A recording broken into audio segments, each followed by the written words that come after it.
Hello everybody. आज हम इस वीडियो के अंदर कवर करेंगे कुछ एवोल्यूशन के टॉपिक्स। एवोल्यूशन का मतलब है एवोल्यूशन ऑफ कंप्यूटर्स को हम चेकआउट करेंगे। एवोल्यूशन ऑफ सीपीयूज़ को चेकआउट करेंगे, जिसमें इंटेल के सीपीयूज़ की एवोल्यूशन को चेक करेंगे। मेमोरी एवोल्यूशन, जब हम मेमोरी की बात करते हैं तो उसमें हमारे पास आती है स्टोरेज मेमोरी, जैसे hard disk drive, solid state drives, उनको चेकआउट करेंगे, उनके डिफरेंट टाइप्स, उनकी speeds. Then CDs and DVDs, उनकी स्पीड्स। यूएसबी फ्लैश ड्राइव्स, उनके क्या टेक्नोलॉजी इवॉल्व की है। RAM DDR1, DDR2, DDR3 and DDR4, उनकी स्पीड्स चेक करेंगे। और बाइनरी यूनिट्स। तो सबसे पहले अगर हम एवोल्यूशन की बात करें तो हमारे पास आता है abacus. Abacus is the oldest computer, जिस हिस्ट्री के अंदर फर्स्ट कंप्यूटर जो है वो एबेकस है, जहाँ से आपके पास कैलकुलेशंस स्टार्ट हुई थी। After that we had around 200 BC we have एंटीथेकेरा mechanism, इसके ज़रिए भी हम कंप्यूटेशन करते थे। लेकिन अगर हम कहें कि भाई मॉडर्न कंप्यूटिंग की जो हमारे पास बेसिस क्या हैं, वो हमारे पास डिफरेंस इंजन से शुरू हुआ ना 1840s के अंदर।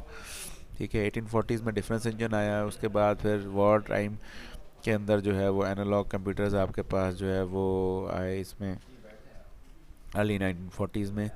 ठीक है, देन लेट 1940s में ENIAC, this is one of the first computers, यानी कि जो आपके करंट कंप्यूटर्स के जो है ना वो तरफ डायरेक्शन में लेके आए। Then there was mainframe computer.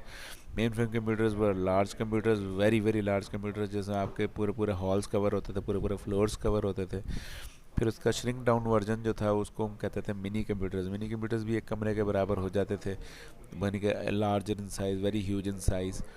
फिर सेकंड जनरेशन में आपके पास 1960s में और उनको श्रिंक किया गया, इसके लिए उनका नाम हो गया सेकंड जनरेशन मिनी कंप्यूटर्स।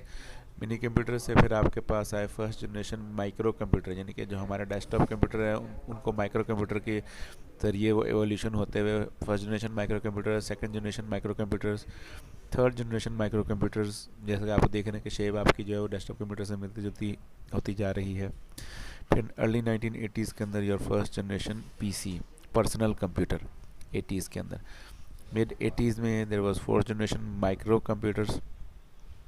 ठीक है, and then in the late 1980s the fifth generation microcomputers, जो कि हमारे पास नॉर्मली हर घर में दिख रहे थे, जिसमें आपका जो है वो CPU के ऊपर LCD स्क्रीन हुआ करती थी।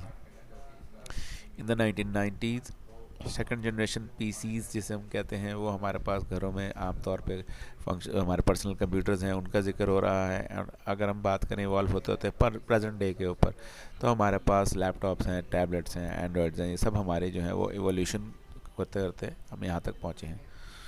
नेक्स्ट हम बात करते हैं इन चीज़ की। इस फिगर में हमारे पास ये ALU है, अरिथमेटिक लॉजिक यूनिट। ठीक है, इस ALU के अंदर आपके पास जो है वो एक CPU है, एक इंटरनल एक मेन मेमोरी है। मेन मेमोरी का मतलब है इसके अंदर जो CPU में के प्रोसेसर है, प्रोसेसर के साथ कुछ मेमोरी अटैच्ड होती है, जिसे हम L1 कैशे, L2 कैशे और L3 कैशे के नाम से जनरली एसोसिएट करते हैं। वो वाला पार्ट हो गया। उसके अलावा हमारे पास जो है वो रैम होती है, जिसको भी हम मेमोरी भी कह सकते हैं। ठीक है, फिर हमारे पास सेकेंडरी स्टोरेज, जिसमें हमारे पास हार्ड ड्राइव्स, SSD या HDD, वो हम आगे देखते हैं। Input devices like keyboards and touch screens and others, and output devices like screens, monitors, printers etcetera. अगर हम CPU के यूनिट को उठाएँ तो CPU में हमारे पास दो मेजर कंपनीज थी, इंटेल और AMD। इंटेल के हम इसमें से इसलिए चेक करेंगे क्योंकि इंटेल हमारे पास मोस्ट वाइडली यूज्ड है मार्केट के पॉइंट ऑफ व्यू से। इंटेल को अगर हम देखें तो इंटेल की हिस्ट्री हमारी शुरू होती है, सबसे पहला उसने CPU 1971 के अंदर बनाया, 4004, विच evolved 1972 to 8008, then 8080 in 1974, 8085 in 1977, and 8086 1978 and 8088 1979. These two became the basis of what became very universally known as Pentium processors, Pentium 1 2 3। उसकी बेसिस आपकी जो है वो यहीं से चली है 8086।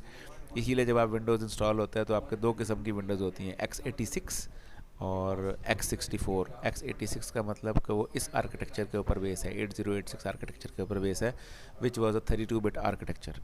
ठीक है, then we have what 1993 Pentium processor, जिसे हम पेंटियम 1 कहते हैं, उसके अंदर दो कैटेगरीज थी, Pentium processor and Pentium pro processor. Then Pentium 2 in 1997, Pentium 3 in 1999, Pentium 4 in 2000। Moving on to Pentium M Moving on to Pentium M in 2003, Core 2 Duo core technology. Core 2 Duo was one of the processors of Core 2 technology in 2006. And then moving forward to the currently evolved CPUs, that is Core technology, Core i3, Core i5 and Core i7, जिसकी first generation 2011 में आई थी और फिर हर साल इसकी नई generation आ रही है, second generation, third generation, fourth generation and so on. और फिर आगे चल के इसमें कोर i9 भी एड अप हो गया था। अब हम बात करते हैं कंप्यूटर मेमोरी की। तो कंप्यूटर मेमोरी में हमारे पास दो मेन पार्ट्स हैं, internal memory and external memory. अगर हम इंटरनल मेमोरी की बात करें तो हमारे पास एक तो होता है रोम, जो कहती है नॉन वॉलेटाइल स्टोरेज मेमोरी। इसकी एग्जांपल हमारे पास है हमारे मोबाइलों के अंदर जो होता है, हम कहते हैं ना 2 GB रैम एंड 16 GB रोम, यानी कि आपकी जो मेमोरी है, जो स्टोरेज है, वो रोम के अंदर हो रही है। ठीक है, तो कंप्यूटर्स में जनरली रोम आपकी कैशे होती है, जो कि आपके माइक्रो प्रोसेसर के साथ होती है, जिसको हम L1, L2 और L3 कैशेस जिसे हम कहते हैं, ये वहीं पे होती है। रैम जो है वो आपके पास वॉलेटाइल मेमोरी होती है, यानी कि जब आपका सिस्टम ऑन होता है तो उसमें लोड हो जाता है और सिस्टम ऑफ होता है तो वो बंद हो जाता है। ठीक है, एंड सिमिलरली रैम के अंदर आपके पास जो है वो there is S RAM and D RAM, यानी कि रैम की एवोल्यूशन चले, single side RAM, double side RAM, D RAM. Then double side RAM there was S D RAM, R D RAM and D D R RAM. Evolve होते होते हम D D R RAM के ऊपर है। D D R RAM पे जब आया तो हमारे पास commonly use D D R one, D D R two, D D R three and D D R four, ये हमारे पास कॉमनली यूज रैम्स हैं। इसमें जो इस कॉमनली यूज्ड हमारे पास लेटेस्ट कंप्यूटर्स में चल रही हैं वो डी डी आर फोर और डी डी आर फाइव हैं। थोड़े पुरानी जनरेशन ऑफ कंप्यूटर्स में चले जाएँ तो डी डी आर टू और डी डी आर थ्री हैं। अब हम आते हैं एक्सटर्नल स्टोरेज के अंदर। एक्सटर्नल स्टोरेज में हमारे पास होती है hard disk drive. Hard disk drive is an old technology, जिसके अंदर आपके पास स्पिंडल होता है और स्पिंडल के अंदर डिस्क घूम रही होती हैं, यानी कि उसके अंदर एक मैकेनिकल कंपोनेंट है। हार्ड डिस्क ड्राइव्स दो इंटरफेस के अंदर अवेलेबल थी। पाटा इंटरफेस, जिसको हम पहले कहते थे IDE, इंटीग्रेटेड डेवलपमेंट एनवायरनमेंट, और या पाटा, पैरेलल ATA एनवायरनमेंट। और अब जो लेटेस्ट जो इसका इंटरफेस है वो है साटा, सीरियल ATA। ठीक है, जब और इसी तरह हमारा साटा की जो है बाइफरकेशन वो हम नेक्स्ट स्लाइड में चेक करेंगे। SSD हमारे पास सॉलिड स्टेट ड्राइव जो हैं उसमें दो कैटेगरीज होती हैं, एक D RAM, dynamic RAM and without dynamic RAM, that is D RAM less. तो फ़र्क सिर्फ ये है कि अगर हम डायनामिक रैम वाली SSD लेंगे तो हमारे पास जो स्पीड है उसकी वो फास्ट होती है, उसकी स्पीड फास्ट होती है, सर्चिंग फास्ट होती है, यानी कि एक SSD जिसके अंदर रैम अपनी मौजूद है वो सिस्टम की रैम यूज़ नहीं करेगा फॉर सर्चिंग पर्पसेस। और अगर डी रैम लेस है तो वो सिस्टम की रैम यूज़ करेगा अपने हार्ड डिस्क के अंदर भी यूनिट्स को, कंपोनेंट्स को सर्च करने के लिए। ठीक है, अच्छा, SSD के तीन इंटरफेसेस में आती हैं। SSD जिस पे आप कनेक्ट कर सकते हैं, SATA इंटरफेस पे कनेक्ट कर सकते हैं, M.2 पे कनेक्ट कर सकते हैं, और लेटेस्ट NVMe चल रहा है जिस पे आप कनेक्शन दे कर सकते हैं। कॉम्पैक्ट डिस्क या CDs जिसे हम कहते हैं, CD या DVDs, वो आपके पास एक्सटर्नल स्टोरेज डिवाइस थी, जो कि आपके पास जो है ना वो IDE या पाटा इंटरफेस पे आया करती थी पहले, और अब साटा इंटरफेस के लिए आती हैं। Then we have USB flash drives, जो USB 1.0 से इवॉल्व की हैं।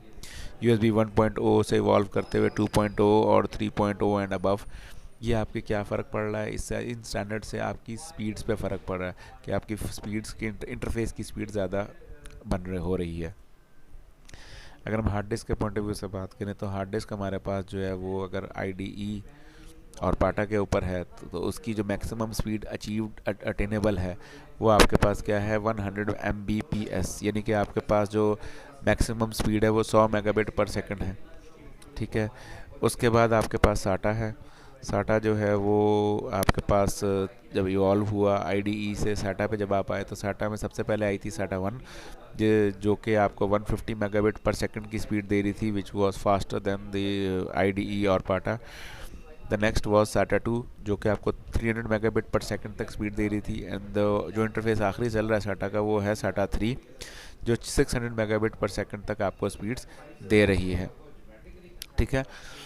SSD की बात करें हम, तो जैसे कि मैंने बताया कि SSD जो है वो आपके तीन इंटरफेस पे लग सकती है। SATA इंटरफेस पे, जब SATA पे लगती है तो SATA 2 और SATA 3 कंपेटेबल आपके पास इस वक्त SSDs आ जाती हैं, जो कि नॉर्मल हार्ड डिस्क जहाँ पे लगी हो वहाँ पे आप उसको रिप्लेस कर दें। M.2 का इंटरफेस अगर आपके सिस्टम पे है तो आप M.2 की चिप एक लगा लेते हैं अपने कंप्यूटर के ऊपर। और तीसरी चीज़ है NVMe अगर आपके पास है, लेटेस्ट कंप्यूटर्स में NVMe की पोर्ट लगी हुई आती है।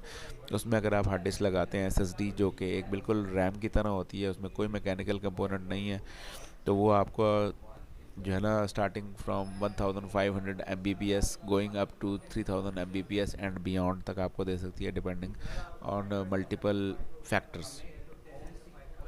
जब हम CD की बात करें तो CD में हमारे पास जो है वो there are multiple speeds, 1x 2x 3x हमने लिखा होता है कि इसमें आपके पास जो स्पीड्स गिवन होती हैं वो कॉमनली यूज्ड हमारे पास जो CD-ROM है मार्केट में अवेलेबल होती है वो ये वाली होती है 52x। 52x का मतलब जो है वो ये होता है कि up to 63.8976 megabit per second इसकी फ्रेम ट्रांसफ़र स्पीड होती है। ये आपने चेकआउट करना है कि ये हमारे पास जो CD-ROMs हैं, जो अब तो खैर CD-ROM भी ऑब्सोलीट हो गई है, लेकिन इस टर्मिनोलॉजी के पॉइंट ऑफ व्यू से CD-ROM की एवोल्यूशन का यहाँ पे एक जिक्र है। USB की अगर हम बात करें तो USB 1.0 से इवॉल्व हुई थी, शुरू हुई थी। USB 1.0 की मैक्सिमम स्पीड 1.5 Mbps थी, मेगाबिट्स पर सेकंड। उसके अलावा 1.1 में जो थी, जब इवॉल्व हुई तो 12 Mbps तक चली गई थी speeds. USB 2.0 480 Mbps, USB 3.0 5 Gbps and USB 3.1 10 Gbps. Again this is the size जो कि इंटरफेस आइडियल कंडीशंस में प्रोवाइड करता है, हमें इतनी स्पीड हमें अचीव नहीं होती है।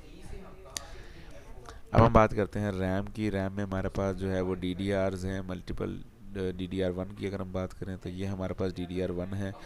और DDR1 में हमारे पास जो है वो speed starting from 1600 megabit per second going up to 3200 megabit per second तक।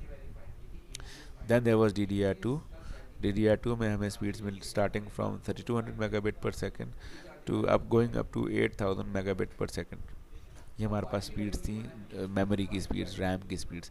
देन कमिंग टू DDR3, हमारी मिनिमम स्पीड्स DDR3 में शुरू होती थी 6400 Mbps and going up to 12800 Mbps।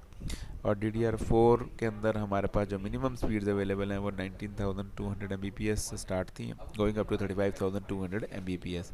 यानी कि आपकी जो डाटा ट्रांसफ़र की स्पीड्स हैं उस पर फ़र्क पड़ रहा है आपके रैम से, जो रैम की टेक्नोलॉजी से। अगर हम यूनिट्स की बात करें तो हमारे पास बिट होती है 0 and 1। Then we have bytes 8 bits की होती हैं। Then we have kilobyte 1024 bytes is equal to kilobyte, उनके 1024। Similarly megabyte is equal to 1000 KB, 1000 KB is equal to 1 MB and 1000 MB is equal to 1 gigabyte and 1000 basically हम 1000 ही बोलते हैं, होता तो ये 1024 है, लेकिन हम कहते हैं कि 1000 GB is equal to 1 terabyte, 1000 terabyte is equal to 1 petabyte, 1000 petabyte is equal to 1 exabyte and 1000 exabyte is equal to 1 zettabyte. और जेटाबाइट आपके सामने ही है कि कितनी ज़्यादा बाइट्स का जिक्र आ रहा है यहाँ पे। ठीक है, थैंक यू वेरी मच।